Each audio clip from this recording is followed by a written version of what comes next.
আমার নবী চিৎকার মারছে, আজরাইল আমি না হইলে তুই হইতি না, আমি না হইলে কুল কায়নাত হতো না রে।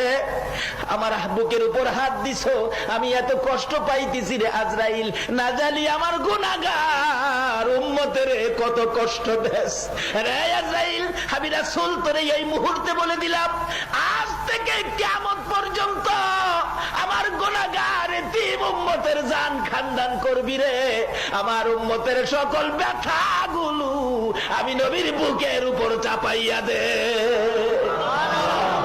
আমার আল্লাহ বলেন, বন্ধু দিতে হবে না, চাপাইতে হবে না, এই দরখাস্তটা করার জন্য একটু ব্যথা তোমাকে দিলাম।